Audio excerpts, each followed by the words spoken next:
ভাবি কেমন আছো তুমি? আমি ভালো আছি, তুমি কেমন আছো? আমিও খুব ভালো আছি। ভাইজান কোথায়? আরে তোমার ভাইজান গেছে গ্রামের এক সালিশে, সারাদিন তো এই নিয়েই থাকে।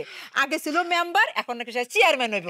আমি খবর পাঠাই দিছি। কাকি, আমি ওই কাকারে খবর দিয়ে আসছি, সালিশে গেছে তো এখনই চলে আসবে। ভাবি, ছেলেটাকে?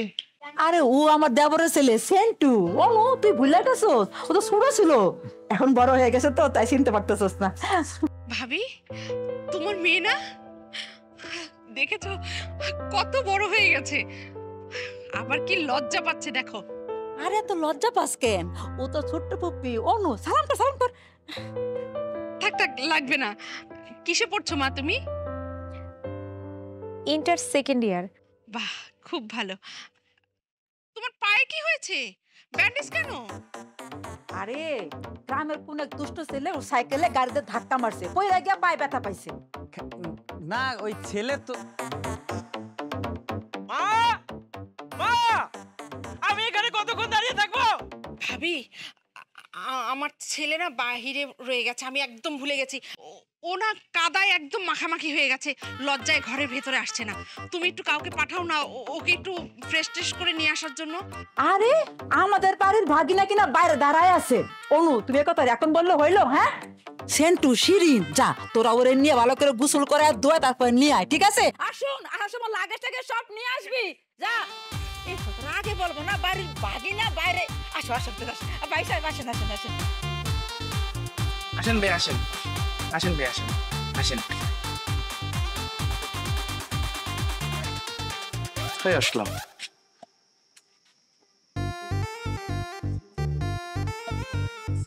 এই যে এই, আপনারা এখানে কি করতেছেন? হ্যাঁ, ও বুঝতে পারছি, মানে আমাকে ফলো করতে করতে এইখান পর্যন্ত চলে আসছেন। আপনাদের বক্তব্যটা কি বলেন তো? আপনারা দুজন মিলে কি আবার আমাকে পানিতে চুবাতে চান নাকি? এই মেসু কোন তো ফালতু লোক একটা। এই আপনি কি কইলেন? আমি আপনারে পুকুরে ফেলাইছি? হ্যাঁ, আপনি তো গরু দেখা ভয় পায় দৌড় মারে পুকুরেতে পড়ছে। ফালতু লোক কথা কর। মানে বিদেশে দেখছে ভালো কথা, কিন্তু জীবনে গরু দেখেন নাই। আর আপনার মতো লোক না আমি জীবনও দেখি নাই। গরু ভয় পাবো না? গরু তো ভয় পাওয়ারই জিনিস। আচ্ছা, মানে আপনাদের পরিচয় কি? আপনারা কারা? এখানে কিভাবে আসলেন? শোনেন, আমি আপনার মামাতো বোন। ও আমার চাচাতো বোন। মামাতো বোন? জি। ও আম সরি, আমি আসলে আপনাকে চিনতে পারিনি। আমার একটু গোসল করার ব্যবস্থা করে দেন না, প্রচুর ঠান্ডা লাগছে আর চুলকাচ্ছে। এর লেগেই তো আমরা আইছি। এই নেন লুঙ্গি। এই লুঙ্গি দিয়ে আমি কি করব? গোসল করবেন। এই লুঙ্গি পরে গোসল করব আমি? কি কয়, তাহলে কি আপনি লুঙ্গি সারা গোসল করবেন এখানে? জি এইখানেই। দেখেন, আমি এমনি লুঙ্গি টুঙ্গি পরতে পারি না, আর তাছাড়া এইভাবে আমি গোসল করে একদমই অভ্যস্ত না। আমার একটা ওয়াশরুম দরকার, যেখানে আমি সব বলা যাবে না। আমার একটা ওয়াশরুম দরকার, গিজার দরকার, গরম পানি দরকার। আমি প্রপারলি শাওয়ার নিতে চাই। প্লিজ একটা ওয়াশরুমের ব্যবস্থা করে দেন। বাবারে বাবা, কি ডিমান্ড দেখছো? শুনেন, এই গ্রামের সব মানুষ না এইখানেই গোসল করে। আপনার যদি গোসল করতে ইচ্ছা করে না এইখানে করবেন, আর যদি না করতে ইচ্ছা করে তাহলে আমরা চলে যেতে। চলো। আরে না, কি আজব ব্যাপার ভাই আপনারা। আরে আমাকে রেখে কোথায় চলে যাচ্ছেন? আপনারা তো অনেক নিষ্ঠুর। হ্যাঁ, কি সমস্যা? ঠিক আছে, আমি এখানেই গোসল করছি।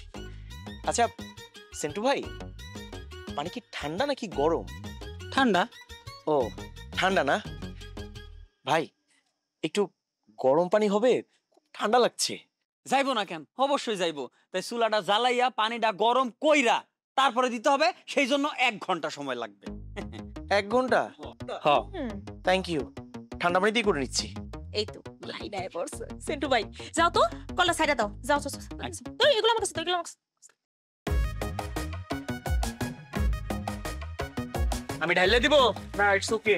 আচ্ছা ঠিক আছে। এই বালতির পানি তো হবে না, এটাও ভরে দেন।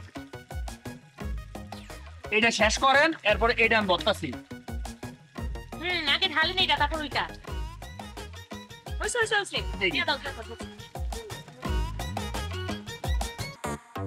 আরে রে, এই কি রে, তোর ছেলেরা মাছের মাথা খাওয়া শিখাস নেই? ঠিক মতো খাও। ভাইজান, ওর আসলে মাছের মাথা খেয়ে অভ্যেস নেই। উনি তো পুরাই বিদেশি বাবু, কোনো কাজই ঠিক মতো করতে পারে না। ও আগে কখনো গ্রামে আসেনি তো, তাই এগুলো কিছু পারে না, কিন্তু ও খুব ভালো সফটওয়্যার ইঞ্জিনিয়ার। ওমা তাই নাকি? আচ্ছা উনি কি কি সফটওয়্যার বানায়? ওই তো তোমরা যে গেমস খেলো, ওই গেমসের সফটওয়্যার ও বানায়। আর বিশ্বের অনেক বড় বড় দেশে ওর গেমসের সফটওয়্যারগুলো খুব জনপ্রিয়। এই আগে তোমরা খাও তো, পরে গল্প করো। ভাগিনা কখন মাছের মাথা নিশান খাইতেই পারলো না। বাবা তুমি খাও। মোর্শেদ, জি ভাইজান। এই যে আমার বোনটারা ভাগায় নিয়ে চলে গেলা, তারপর 25 বছর কোনো খবর নাই। আবার 25 বছর পরে কি ভাগায় নিয়ে যেতে আসছো? ভাইজান এই কথা বলে লজ্জা দিবেন না। আসলে বিদেশ যাওয়ার পর নিজে পায়ে দাঁড়াতে দাঁড়াতে 6-7টা বছর লেগে গেল। তারপরে আবির হলো, ভাবলাম ওরও একটা গতি না করে যাই কিভাবে। আচ্ছা ভাইজান, আপনার কি অবস্থা? আমার কি অবস্থা কো, এই মেম্বারে করে দিন পার হয়, সালিশ বিচার। তো ভাবতেছি এবারে মেম্বার থাকুন না, চেয়ারম্যান ইলেকশন করুন। ভালো তো। হ্যাঁ, আচ্ছা ভাইনার বিয়ে আসলে ব্যাপার কিছু করছো?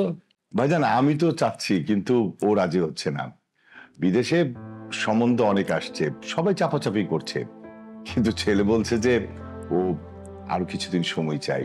কিন্তু এবার তো আমি মানবো না, বিদেশ যাওয়ার পর এবার জোর করে বিয়ে দিয়ে দেব। হ্যাঁ, না চাওয়াটাই স্বাভাবিক। ইউরোপিয়ান কালচার তো আবার অন্যরকম, ওই কালচারে বড় হয়েছে না, বিয়ে সাথে তো লাগে না, গার্লফ্রেন্ড টার্লফ্রেন্ড থাকলে তো চলে। না না ভাইজান, আমার জানা মতে ওর কোনো গার্লফ্রেন্ড নেই। ও বিদেশে মানুষ হচ্ছে ঠিক আছে, কিন্তু ওকে কিন্তু আমি আমার মতো করেই গড়ে তুলছি।